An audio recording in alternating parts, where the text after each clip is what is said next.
আসসালামু আলাইকুম। আমন্ত্রণ বাংলাদেশের সংবাদে। আপনাদের সাথে আছি আমরা দুজন, আমি নাজিয়াত শাহরিন, নাহিদ জামান সময়। শুরুতে বিআরবি কেবল সংবাদ শিরোনাম।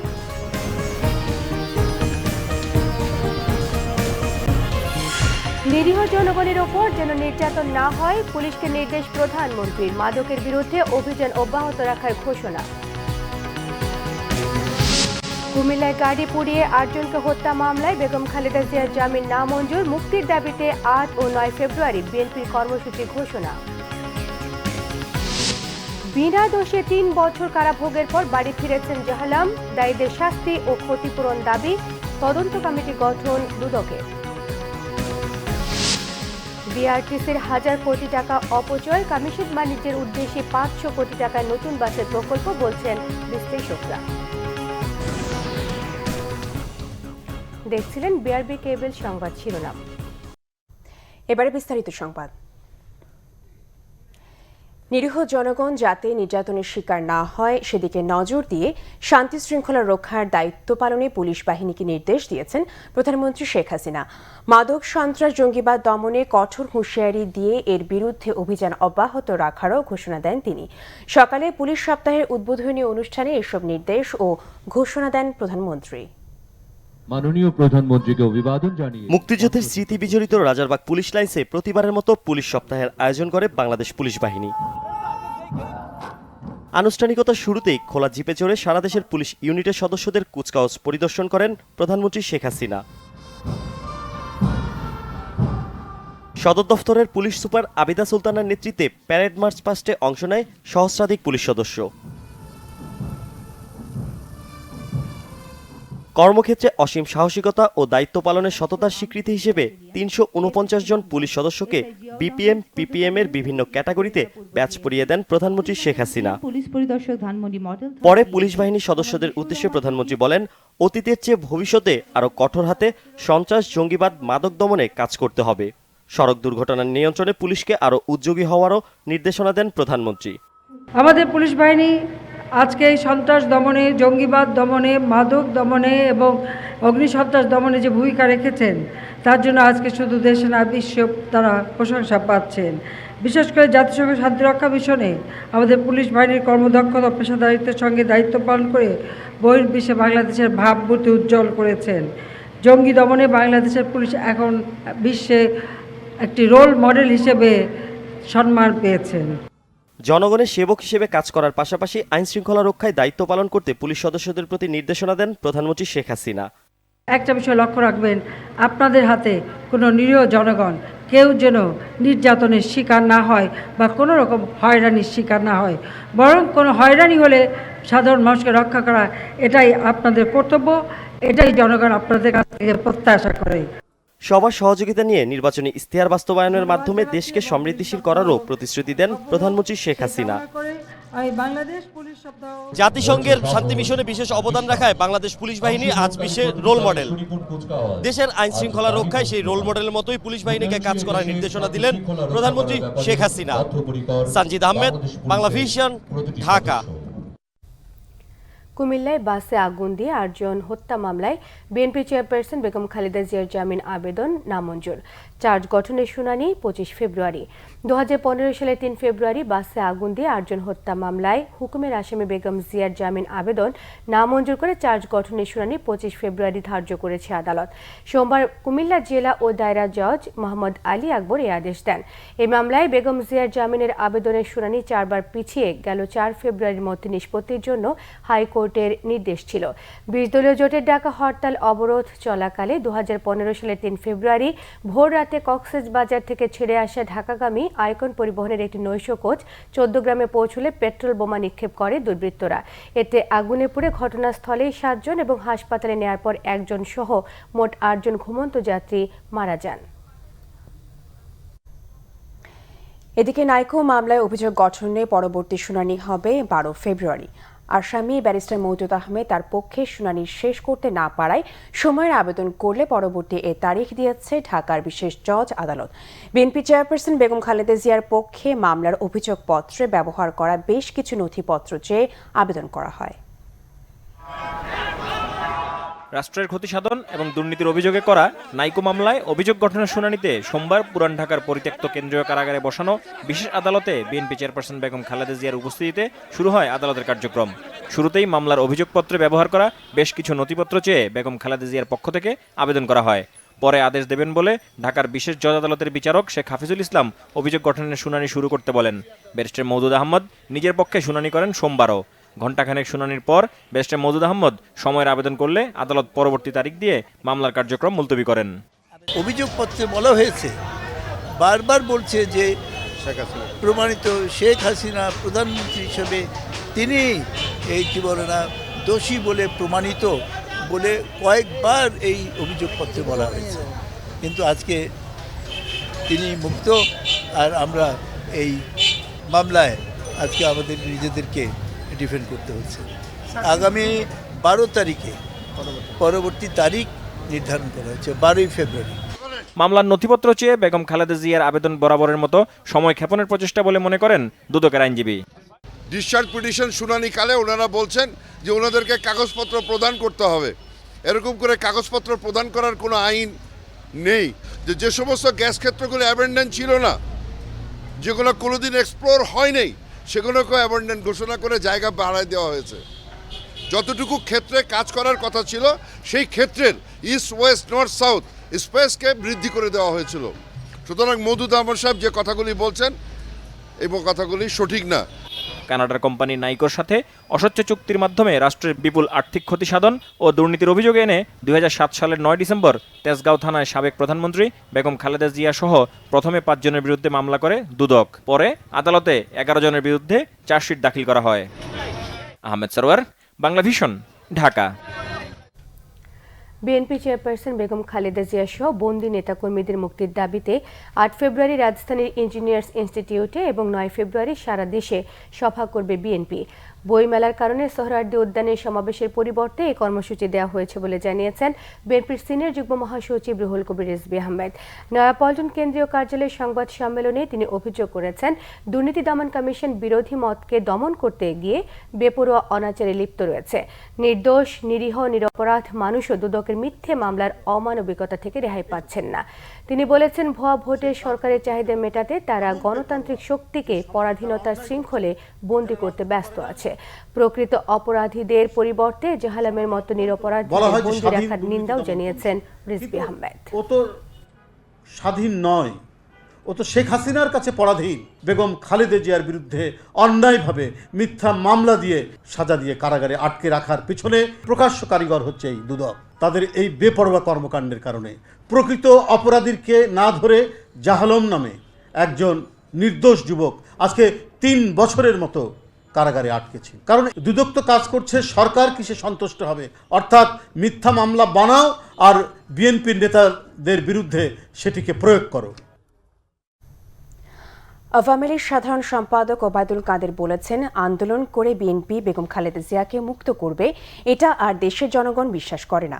ধানমন্ডি কার্যালয়ে 5ম উপজেলা পরিষদ নির্বাচনে দলের মনোনয়ন প্রত্যাশীদের মাঝে মনোনয়ন ফর্ম বিক্রি কার্যক্রম উদ্বোধন করে তিনি একথা বলেন। ওবায়দুল কাদের বলেন, বিএনপি চেয়ারপারসনের মুক্তির বিষয়টি সম্পূর্ণ আইনি। এই ইস্যুতে বিএনপির আন্দোলনের হুমকি আসারের তর্জন গর্জন। আবারও অভিযোগ করেন, বিএনপি ঐক্যফ্রন্ট এখনও নির্বাচনকে বিতর্কিত করার ব্যর্থ প্রয়াস চালিয়ে যাচ্ছে। জানান, আলোচনার জন্য শেখ হাসিনার দরজা সবসময় খোলা। ডাকসু নির্বাচনে ভোট কারচুপির বিএনপির আশঙ্কা প্রসঙ্গে ওবায়দুল কাদের বলেন, ভোটের আগেই হেরে যাওয়া তাদের পুরনো রোগ। নির্বাচন নিয়ে কোথাও কোনো প্রশ্ন নেই, কোথাও কোনো বিতর্ক নেই এবং দেশেও জনগণের মাঝে কোনো প্রকার বিরূপ সমালোচনা নেই। একমাত্র বিএনপি এবং ঐক্যফ্রন্টের নেতারাই আজকে নির্বাচন নিয়ে তারা বিতর্কিত করার ব্যর্থ প্রয়াস এখনো চালিয়ে যাচ্ছে। আন্দোলন করে বিএনপি বেগম জিয়াকে মুক্ত করবেন এটা এখন আর দেশের জনগণ বিশ্বাস করে না, কারণ তাদের আন্দোলন আষাঢ়ের তর্জন গর্জনই সার। দুদকের ভুলে বিনা দোষে প্রায় ৩ বছর কারাভোগের পর অবশেষে উচ্চ আদালতের নির্দেশে মুক্ত হয়েছেন জাহালম। তাকে দুধ দিয়ে গোসল করিয়ে ঘরে তুলেছেন তার মা। ঘটনার জন্য দায়ীদের দৃষ্টান্তমূলক শাস্তি এবং ক্ষতিপূরণ দাবি করেছেন জাহালম। বিনা দোষে প্রায় ৩ বছর কারাভোগের পর রবিবার রাত 12:58 গাজীপুরের কাশিমপুর কারাগার থেকে মুক্তি পান পাটকল শ্রমিক জাহালম। আমি 3 বছর পর জেলে যেতে পারছি, আমার খুব ভালো লাগছে। আর দুদক, আমি কোনো অপরাধ না করে আজকে 3 বছর আমার দুদক জেলে রাখছে আটকায়া, মামলা দিয়ে, মিথ্যা মামলা দিয়ে। আমি দুদকের কঠিন বিচার চাই। মুক্তি পেয়েই ভাইয়ের সাথে টাঙ্গাইলের নিজ বাড়িতে ছুটে যান তিনি। ভোরে নাগরপুর উপজেলার ধুবরিয়া গ্রামে পৌঁছলে জাহালমকে দেখেই ছুটে আসেন মা বোনেরা। ডুকরে ডুকরে কেঁদে চলেন মা মনোয়ারা। আহাজারি করেন তার ভাই বোন, ভাবি ও স্বজনরাও। শেষে জাহালমকে দুধ দিয়ে গোসল করিয়ে তোলা হয় ঘরে। সকাল থেকেই জাহালমকে এক নজর দেখতে ভিড় করে গ্রামের মানুষ। অমানবিক এই ঘটনার বিচার ও ক্ষতিপূরণ দাবি করেছেন তারা। ছেলেরে যারা এই ব্যাপারে ফাঁসিয়ে দিছে, আমি তাদের সুষ্ঠু বিচার চাই, তাদের শাস্তি চাই। অযথা 3টা বছর জেল কাটলো মিথ্যা মামলায়, তাহলে দুদকের উপরে আমাদের কতটুকু আস্থা বা ভরসা থাকতে পারে? 3 বছর বাবার স্নেহ ভালোবাসা বঞ্চিত মেয়ে। বাবাকে কাছে পেয়ে বাঁধ ভাঙা আনন্দ তার। পরম মমতায় মেয়েকে আদর করেন জাহালম। বিনা অপরাধে জেল খাটছি, এর জন্য আরো বেশি মনের ভিতরে কষ্ট লাগতো। যে আমি যদি কিছু জানতাম, শুনতাম, তাহলে আমার মনে কোনো দুঃখ ছিল না। কিন্তু আমি তো কিছু জানি না, আমি তো কোনো ব্যাংকে যাই নাই। আমি জজ ছাড়াও বলছি, কিন্তু জজও আমার কথা শুনে নাই। নির্দোষ জাহালমকে বিনা অপরাধে যারা জেল খাটিয়েছে তাদের শাস্তি নিশ্চিত করার দাবি স্থানীয়দের। Banglavision news desk. এদিকে বিনা অপরাধে জাহালমের 3 বছর কারাভোগের ঘটনায় একটি তদন্ত কমিটি গঠন করেছে দুর্নীতি দমন কমিশন। দুদক চেয়ারম্যান ইকবাল মাহমুদ এই তথ্য জানান। তিনি বলেন, জাহালমের ঘটনায় দুদকের তদন্তকারী কর্মকর্তাদের কোনো গাফিলতি থাকলে ব্যবস্থা নেওয়া হবে। এ লক্ষ্যে জেলা জজ পদমর্যাদা দুদকের একজন পরিচালককে প্রধান করে একটি কমিটি গঠন করা হয়েছে। আগামী জুন মাসের মধ্যে ঢাকা চট্টগ্রাম মহাসড়কের সব যানজট দূর হবে বলে জানিয়েছেন সড়ক ও যোগাযোগ মন্ত্রী ওবায়দুল কাদের। জাতীয় সংসদের প্রশ্নোত্তর পর্বে তিনি এসব কথা বলেন। তিনি আরও বলেন, দ্বিতীয় কাঁচপুর ব্রিজের কাজ সম্পূর্ণভাবে শেষ হয়েছে। ঢাকা চট্টগ্রাম মহাসড়কের আরও যেসব স্থানে যানজট হয় সেসব স্থানেও চলছে নানামুখী নির্মাণ কার্যক্রম, যা শেষ হবে মে মাসের মধ্যেই। আর এক প্রশ্নের জবাবে যোগাযোগ মন্ত্রী আরও জানিয়েছেন, বঙ্গবন্ধু সেতু চালু হবার পর থেকে গত বছর ডিসেম্বর পর্যন্ত এই সেতু থেকে 4,988 কোটি 49 লাখ টাকার টোল আদায় করা হয়েছে। এই সময় তিনি জানান, ব্রিজটি নির্মাণে যেসব সংস্থা ঋণ দিয়েছিল তাদের অর্থ 2034 সালের মধ্যে পরিশোধ করা হবে। জাতীয় সংসদের প্রশ্নোত্তর পর্বে আওয়ামী লীগের সংসদ সদস্য মোহাম্মদ মামুনুর রশিদ কিরণের লিখিত প্রশ্নের জবাবে তিনি এ তথ্য জানিয়েছেন। 1998 সালে শেষ হওয়া এই সেতু নির্মাণ ব্যয় হয়েছে 3,745 কোটি 60 লাখ টাকা। ডাকসুর আসন্ন নির্বাচনের সুষ্ঠু ভোট নিশ্চিত করতে হলের বাইরে অনুষদে ভোট দিতে চান সাধারণ শিক্ষার্থীরা। পুরো নির্বাচনী পরিবেশ শান্তিপূর্ণ রাখতে পর্যাপ্ত ব্যবস্থা নিতে কর্তৃপক্ষের প্রতি আহ্বান জানিয়েছেন তারা। এদিকে ক্যাম্পাস ও হলে সব সংগঠনের সহাবস্থানের দাবি করেছেন ছাত্র ইউনিয়নের নেতারা। আগামী 11 মার্চ ঢাকা বিশ্ববিদ্যালয়ের কেন্দ্রীয় ছাত্র সংসদ ডাকসু নির্বাচন। তফসিল এখনও ঘোষণা না হলেও এই নির্বাচনকে ঘিরে এরই মধ্যে শুরু হয়েছে অনানুষ্ঠানিক প্রচারণা। প্রতিদিনই ক্যাম্পাস সরগরম হয়ে উঠছে সরকার সমর্থিত ছাত্র সংগঠনের মিছিলে। জমে উঠেছে মধুর ক্যান্টিন এলাকা। অন্য ছাত্র সংগঠনগুলো সেভাবে মাঠে না নামলেও একেবারে বসে নেই। ডাকসু নির্বাচনকে কেন্দ্র করে সংবাদ সম্মেলন কিংবা অন্য কোনো উপায়ে বিভিন্ন দাবি দেওয়া তুলে ধরছেন তারা। দাবি নম্বর 1, ক্যাম্পাস ও হলগুলোকে সন্ত্রাস দখলদারিত্ব মুক্ত করে সংগঠনগুলোর সহাবস্থান এবং শিক্ষার্থীদের স্বাধীন মত প্রকাশের পরিবেশ নিশ্চিত করতে হবে। হলে অবস্থানরত ও সংযুক্ত সকল শিক্ষার্থীদের ভোটাধিকার সুরক্ষায় ভোট কেন্দ্র একাডেমিক ভবনসমূহ স্থাপন করতে হবে। দাবি নম্বর 4, শ্রেণীকক্ষে প্রচারণা, নির্বাচনী সমাবেশে ডাকসুর সাবেক বিপিজিএস নেতৃবৃন্দের অংশগ্রহণে বাধাসহ আচরণবিধির অগণতান্ত্রিক বিধানসমূহ বাতিল করতে হবে। সাধারণ শিক্ষার্থীরাও চান সুষ্ঠুভাবে ভোটের মধ্য দিয়ে ভালো নেতৃত্ব বেরিয়ে আসুক ডাকসু নির্বাচনে। সামনে যেন আমাদের সকলের ছাত্রদের উদ্দেশ্যকে নিয়ে যেন কাজ করতে পারে। ডাকসুর যারা নির্বাচিত হবে। সুষ্ঠু নির্বাচন, যাতে নির্বাচনটা হচ্ছে হলে না হয়ে অনুষ্ঠিত হয়, তাহলে আমরা হচ্ছে একটা মানে যোগ্য নেতৃত্ব দিতে পারি এরকম কাউকে পাবো। হলে হলে দেখা যাবে কি হলটা দখল হয়ে যাবে, ভালো কিছু হবে না। তো ক্যাম্পাসে অনুষ্ঠিত হলে আমরা যোগ্য প্রার্থীকে পাবো, এটাই আমাদের আশা। আমাদের আশা থাকবে যে যারা নতুন নেতৃত্বে আসবে তারা আমাদের যেই কথাগুলো সেটি প্রতিফলনটা তারা ওই জায়গাতে ঘটাবে। ঢাকা বিশ্ববিদ্যালয়ের প্রতিটা শিক্ষার্থী সচেতন, সুতরাং আমি মনে করি না যে আগের মতো খারাপ কিছু হবে। ঢাকা বিশ্ববিদ্যালয়ের গৌরব সমুন্নত রাখতে আসন্ন ডাকসু নির্বাচন বাইরের প্রভাব মুক্ত রাখার দাবি শিক্ষার্থীদের। ইমরুল কায়েস, বাংলা ভিশন, ঢাকা। জনগণের অর্থ ব্যয় করে কয়েক দফায় বিভিন্ন দেশ থেকে বাস কিনলেও পরিবহন সেবা বাড়াতে পারেনি বিআরটিসি। উল্টো জনগণের হাজার কোটি টাকার অপচয় করা হয়েছে। রক্ষণাবেক্ষণের অভাব এবং যথাযথ তদারকি না থাকায় দীর্ঘদিন ধরেই অচল হয়ে পড়ে আছে বিআরটিসির শতাধিক বাস। বিস্ফোরণের মতো আবারও 500 কোটি টাকা ব্যয় নতুন বাস কেনার প্রকল্প হাতে নিয়েছে সরকারি এই প্রতিষ্ঠানটি। বিশ্লেষকরা বলছেন, কমিশন বাণিজ্য ছাড়া আর কিছুই নয় এটি। শাহাদাত বাপ্পির তোলা ছবিতে গণপরিবহন নিয়ে রিয়াদ তালুকদারের ধারাবাহিক রিপোর্টের আজ দেখুন শেষ পর্ব।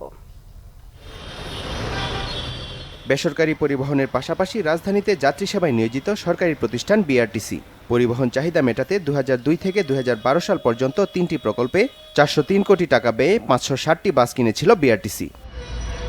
নিম্নমানের হওয়ায় এবং রক্ষণাবেক্ষণের অভাবে সেসব বাসের অধিকাংশের ঠাঁই হয়েছে রাজধানী ও আশপাশের বিভিন্ন ডিপোতে। চাইনিজ ডংফেং বাস, এগুলো প্রায় 279টা বাস আসছিল।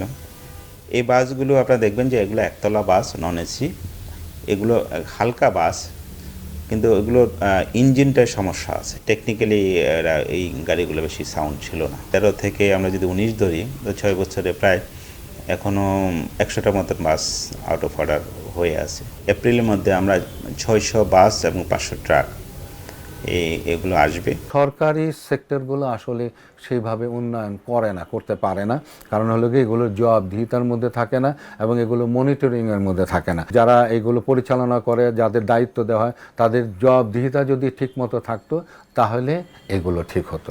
বর্তমানে বিআরটিসির বহরে 1536টি বাস থাকলেও সচল রয়েছে 921টি, যা চলছে রাজধানী সহ বিভিন্ন জেলার 391টি রুটে। পরিবহন বিশেষজ্ঞরা বলছেন, পরিবহন মালিকদের সুবিধা দিতে এবং দুর্নীতি ও নিয়মের কারণেই মুখ থুবড়ে পড়েছে সরকারি পরিবহন সেবা। বাসের সিলেকশনটা যদি সঠিক না হয়, গণপরিবহনে আসলে একটু ভালো এবং ভারী গাড়ি দরকার, যেগুলো গণপরিবহনে লোড সামলাতে পারে, ওই জাতীয় গাড়ি পছন্দ করা উচিত ছিল। 50টি ভলভো বাস, 127টি প্রগতির গাড়ি, এই অকেজো গাড়িগুলো এগুলো এখন শুধুমাত্র সরকার বিধি মোতাবেক ডিসপোজাল হবে। যারা কিনে নিয়ে যাবে, অকশন যাদের করবে, তাদের সঙ্গে একটা বাণিজ্য আপনারা আছেন, এবং এই বাণিজ্য শেষ হয়ে গেলে এই গাড়ি কমে গেল, তখন আপনি আবার নতুন গাড়ির জন্য আবার টেন্ডার করবেন, আবার নতুন গাড়ি আসবে। এই মানে আপনার মানে এই পদ্ধতি এইটাই চলছে। বিআরটি এর তথ্যে রাজধানীতে 366টি রুটে চলাচল করছে 6125টি বাস, যা যাত্রী সংখ্যার তুলনায় খুবই কম। বিভিন্ন বেসরকারি পরিবহন সংস্থার পাশাপাশি একসময় রাজধানী দাপিয়ে বেড়াত বিআরটিসির বাসগুলো, কিন্তু রাস্তায় নামার কয়েক বছরের মধ্যে জরাজীর্ণ হয়ে পড়ে বিআরটিসির এসব বাস। ফলে প্রতিনিয়ত পরিবহন সংকটে ভুগছে নগরবাসী। আর এখন বর্তমানে যে অবস্থা, সেই অবস্থা নাজুক অবস্থা। যদি বাস না বাড়ায় তাইলে আমাদের বাসে সেরা সম্ভব না। ওভারহিটের কারণে হয়তো ইঞ্জিন রাস্তায় যে কোনো দুর্ঘটনা ঘটতে পারে, যেমন সিজ করতে পারে। দক্ষ কারিগর দিয়ে যদি সার্ভিসিং করে, প্রতিষ্ঠানটা আসলে ভালো চলবে। শুধু বিআরটিসি নয়, বেসরকারি পরিবহন সেবার মানও খুব একটা সুখকর নয় রাজধানীতে। কোটি কোটি টাকা দিয়ে কেনা বিআরটিসির এসব বাসগুলো অকেজো হয়ে পড়ে আছে রাজধানী সহ দেশের বিভিন্ন বাস ডিপোগুলোতে। এতে যেমন বাড়ছে প্রতিষ্ঠানটির ঋণের বোঝা, তেমনি যাত্রী সেবা থেকে বঞ্চিত হচ্ছে সাধারণ মানুষ। তবে কর্তৃপক্ষ বলছে, বিআরটিসির বহরে নতুন যেসব বাস যুক্ত হচ্ছে, এতে অনেকটাই বাড়বে যাত্রী সেবার মান। রিয়াদ তালুকদার, বাংলা ভিশন, ঢাকা।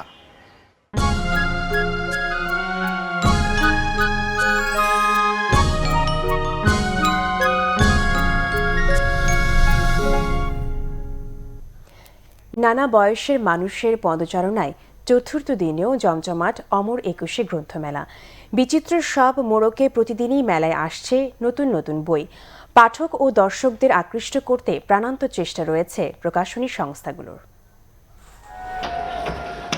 নামিদামি প্রকাশনাগুলো সরোদ্দি উদ্যানে থাকায় বইমেলার ভিড়টা বেশি সেখানেই। মেলায় এখনও মানুষের চলাচলের রাস্তার কাজও শেষ করা যায়নি। প্রবাসে থাকলেও বইমেলার প্রতি আকর্ষণ কমেনি এতটুকু তা দেখা গেল এই দম্পতির মধ্যে। পরিবার নিয়ে এসেছেন মেলায়, কিনছেন বেছে বেছেই প্রিয় লেখকদের বইগুলো। অনেক ছোটবেলায় এসেছি এবং আজকে এসেছি। খুব ভালো লাগছে, খুবই নস্টালজিক ফিলিংস হচ্ছে। যেই টাইমে আমরা বাংলাদেশে আসি দেখা যায় যে বইমেলাটা পাই না, এখন যেহেতু পেয়েছি আসলাম। কালেকশনে থাকলেও যখন ইচ্ছা তখন পড়তে পারবো। হ্যাঁ, ভালো লাগতেছে, ভালো পরিবেশ। তরুণদের পাশাপাশি মেলায় এসেছেন সিনিয়র সিটিজেনরা। ইতিহাস আর মুক্তিযুদ্ধের উপর লেখা বইগুলো নেড়েচেড়ে দেখলেও বাস্তব জ্ঞান আর তথ্য সমৃদ্ধ বইয়ের ঘাটতি মেলায় রয়েছে বলে জানান। মুক্তিযোদ্ধা কেন্দ্রিক বই আর কি খোঁজ করতেছি, মানে আমি নিজে ফ্রিডম ফাইটার, এই জন্য আমি এই বইটা নিতে আসলাম। এমন বই থাকা উচিত যেটা থেকে মানুষ সাধারণত শেখে মানুষ হওয়ার জন্য, ভালো মানুষ হওয়ার জন্য, ভালো নাগরিক হওয়ার জন্য, ভালো বাবা মা হওয়ার জন্য। তো এই জিনিসগুলোর দিকে ইদানিং কেমন যেন একটু কম নজর। বইমেলায় আসছে নানা বয়সের লেখকদের নতুন নতুন বই।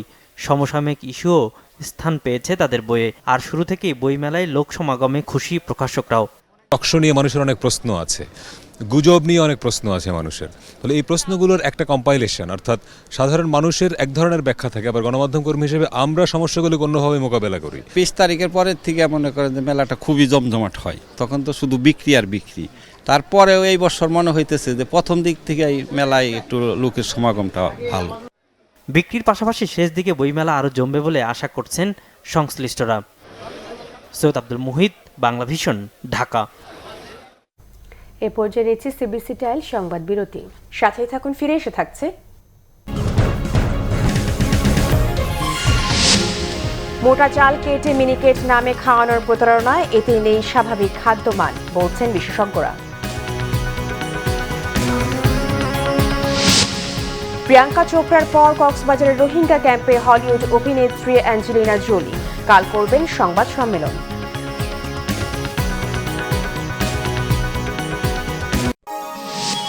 আপনারা দেখছেন বাংলা ভিশন সংবাদ। আবারও স্বাগত জানাচ্ছি বাংলা ভিশন সংবাদে। মোটা চাল কেটে ছেটে পলিশ করে মিনিকেট বলে যা খাওয়ানো হচ্ছে তাতে প্রতারিত হচ্ছেন ভোক্তা। চালের উপরিভাগের পুষ্টি থেকেও বঞ্চিত হচ্ছেন নকল চিকন চাল খাওয়া ক্রেতারা। মোটা চাল ছেটে সরু এবং রাসায়নিকের মাধ্যমে চকচকে করায় কথিত মিনিকেট চালের স্বাভাবিক খাদ্য মান ও পুষ্টিগুলো থাকে না বলছেন বিশেষজ্ঞরা। কুষ্টিয়া থেকে হাসান আলী 2 পর্বের রিপোর্টের আজ থাকছে শেষ পর্ব। কুষ্টিয়ার চালকল মালিকরা প্রকাশ্যে মোটা চাল মেশিনে দিয়ে চারপাশ থেকে ছেটে চিকন করে মিনিকেট নামে বিক্রি করছেন। কম দামের মোটা চাল চিকন করে কেজিতে 15 থেকে 20 টাকা বাড়তি দাম পাচ্ছেন মিল মালিকরা। কৃষক বলছেন বাজারে চালের দাম এত বেশি অথচ ধানের দাম পান না তারা। উৎপাদন খরচ তোলায় তাদের জন্য কষ্টকর হয়। ধানের দাম 700 750 টাকা দাম, একবার 1700 টাকা কিনতে হয়। আমাদের কি করে ধান কি করে পাইবো? এই যে 700 টাকা মন বেশি চাষি কি থাকে, তার কাপড় চোপড় কোথা থেকে কিনবে, তার ছেলে পেলে খরচ দেবে কোথায়? সারের দাম তো কম না, সারের দাম ঠিকই আছে। এদিকে চিকন চাল বলে যা খাওয়ানো হচ্ছে সেখানে প্রতারিত হচ্ছেন ভোক্তা। চালটা পুরোটাই কার্বোহাইড্রেট, তার উপরের স্তরটা হচ্ছে ফ্যাট এবং ভিটামিন B2 যেটা বলে, এই উপরের লেয়ারটাই সেটে ফেলে দেওয়া হচ্ছে, যার ফলে তার কাঙ্ক্ষিত যে নিউট্রিয়েন্ট সেটার আমরা পাচ্ছি না। আধুনিক বাংলাদেশে এই অটো রাইস মিল নামক একটি মিল যে আমাকে সেটি সম্পূর্ণরূপে বঞ্চিত করছে এবং প্রতারিত হচ্ছে। অবশ্য মিল মালিকরা বলছেন অন্য কথা। সরু চালের দিকে একটু ভোক্তারা আগাচ্ছে, সরু চালটা ক্রমশ ডিমান্ড হচ্ছে। আগে মোটা চালের রেশিওটা পরিমাণ লাগতো, এখন উল্টা হয়ে গেছে, এখন সরু চালটাই বেশি লাগে, মোটা চালটা কম লাগে। বাজার মনিটরিং কমিটির দায়িত্ব পালনে অবহেলার দোহাই দিলেন জেলা খাদ্য কর্মকর্তা। এটা দেখবেন যে বাজারের ভিতর কোনো ভেজাল চাল আছে কিনা, কিংবা কোনো অতিরিক্ত দামে বেচা কেনা হচ্ছে কিনা, সেটাও এই বাজার মনিটরিং কমিটির পরিবর্তে। চালের এ কারসাজিতে উদ্বিগ্ন সচেতন মহল। চিকন চাল বলে দাম নিচ্ছি, কিন্তু সেটা আসলে মোটা চালের পর্যায়ভুক্ত। সাস্টেইনেবল ডেভেলপমেন্ট গোল সফল হতে গেলে আমাদের এই যে মাইনর ল্যাপসেসগুলো আছে, আমাদের সেই ল্যাপসেসগুলোর দিকে নজর দিতে হবে।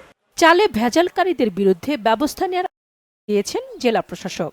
ফুডের যে সিকিউরিটি অ্যান্ড সেফটি সেটি যাতে কোনো রকম ব্যাহত না হয় তার জন্য কিন্তু আমরা প্রশাসনিক পদক্ষেপ গ্রহণ করব।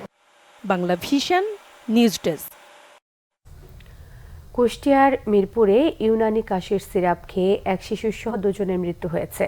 হাসপাতালে ভর্তি একজনের অবস্থা আশঙ্কাজনক।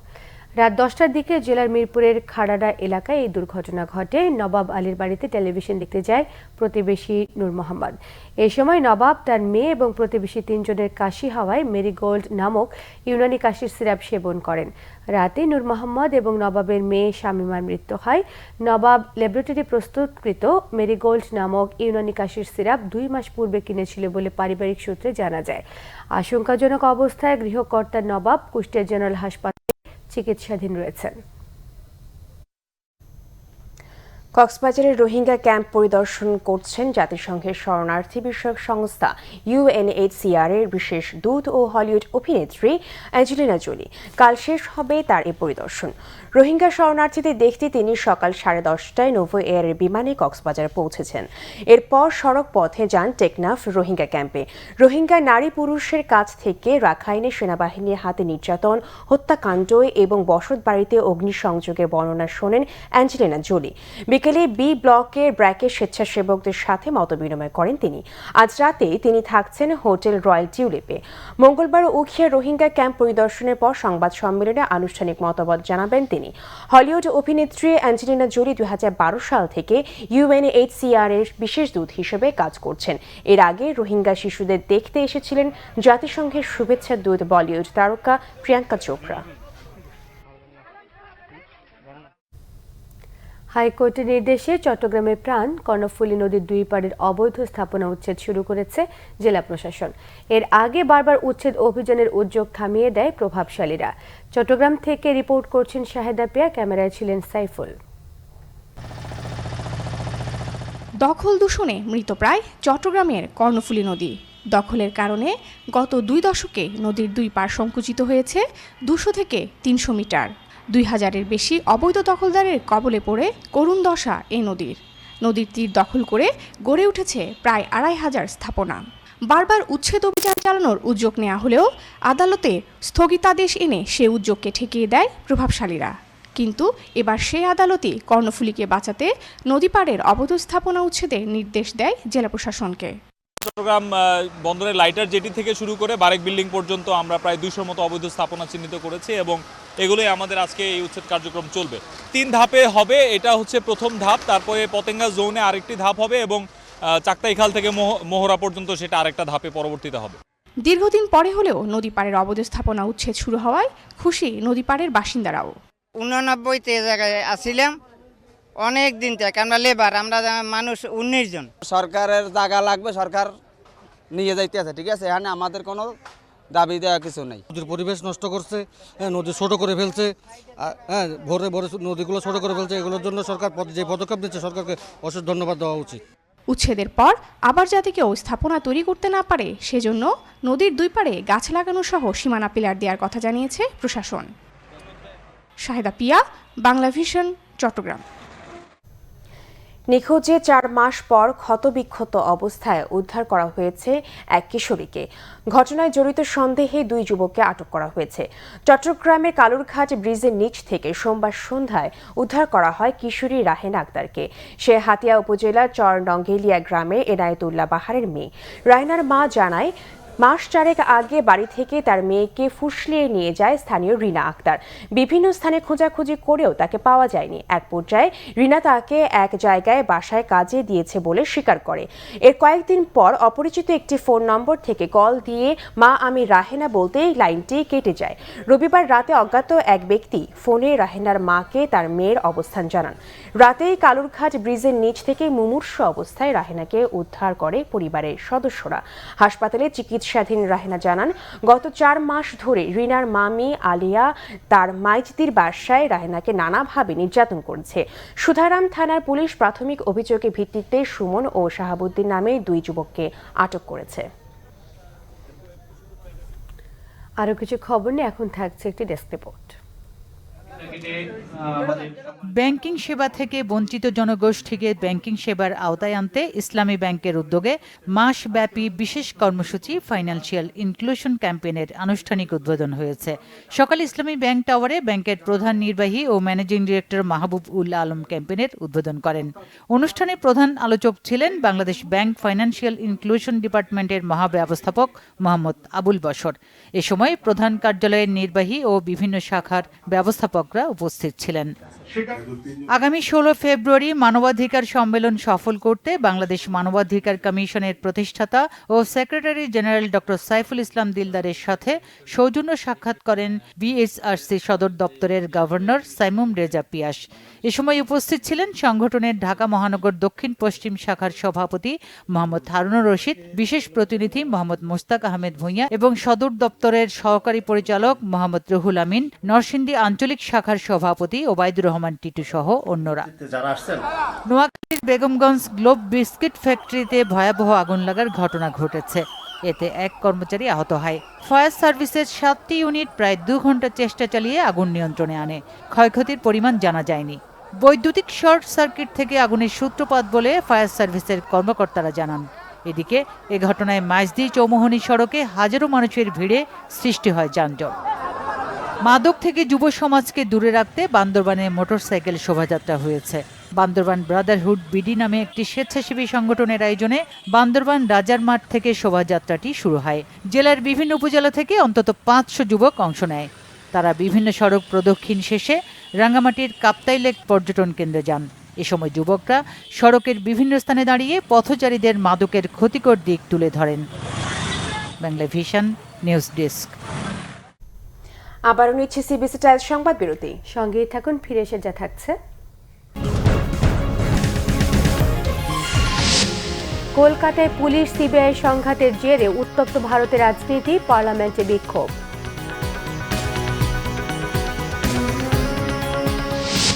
বিপিএল সিজন 6-এ স্বপ্নের ফাইনালে কুমিল্লা ভিক্টোরিয়ান্স রংপুর রাইডার্সকে উড়িয়ে দিল 8 উইকেটে।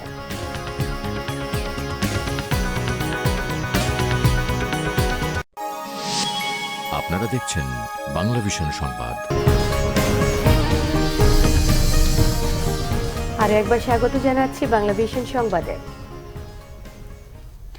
আমিন জুয়েলার্স আন্তর্জাতিক সংবাদ।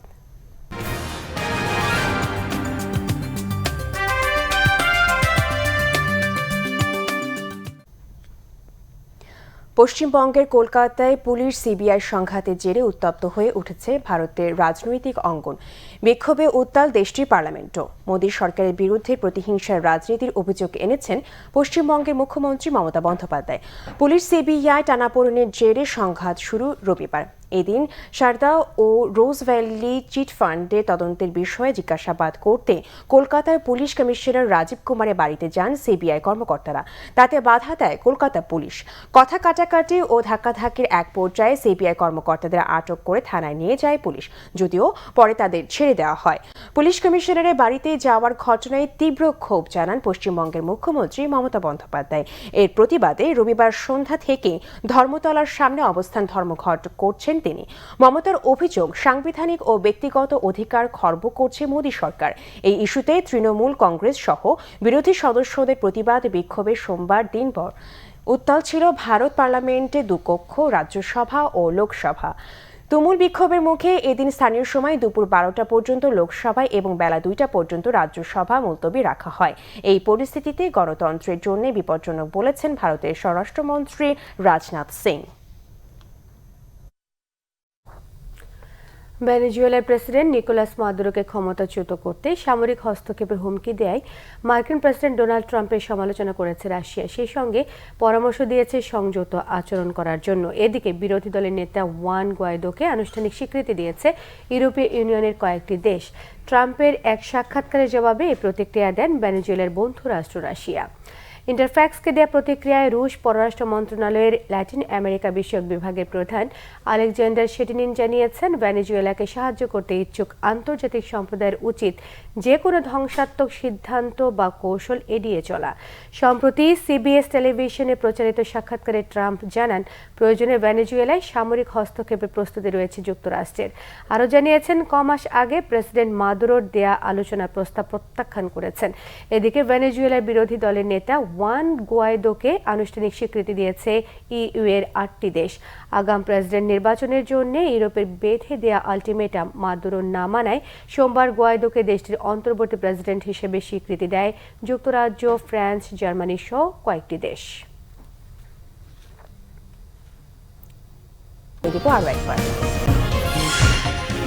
নিরীহ জনগণের ওপর যেন নির্যাতন না হয়, পুলিশকে নির্দেশ প্রধানমন্ত্রী। মাদকের বিরুদ্ধে অভিযান অব্যাহত রাখার ঘোষণা। কুমিল্লায় গাড়ি পুড়িয়ে 8 জনকে হত্যা মামলায় খালেদা জিয়ার জামিন নামঞ্জুর। মুক্তির দাবিতে 8 ও 9 ফেব্রুয়ারি বিএনপির কর্মসূচি ঘোষণা। বিনা দোষে 3 বছর কারাভোগের পর বাড়ি ফিরেছেন জাহালম। দায়ীদের শাস্তি ও ক্ষতিপূরণ দাবি। তদন্ত কমিটি গঠন দুদকের। বিআরটিসির 1000 কোটি টাকা অপচয়, কমিশন বাণিজ্যের উদ্দেশ্যে 500 কোটি টাকায় নতুন বাসের প্রকল্প, বলছেন বিশ্লেষকরা। এই ছিল এখনকার মতো। পরের সংবাদ রাত 1টায় দেখার আমন্ত্রণ রইল। এছাড়া ফেসবুকে বাংলাভিশন সংবাদ সরাসরি দেখতে লগ ইন করতে পারেন facebook.com/বাংলাভিশন। এতক্ষণ সঙ্গে থাকায় সবাইকে ধন্যবাদ। শুভরাত্রি।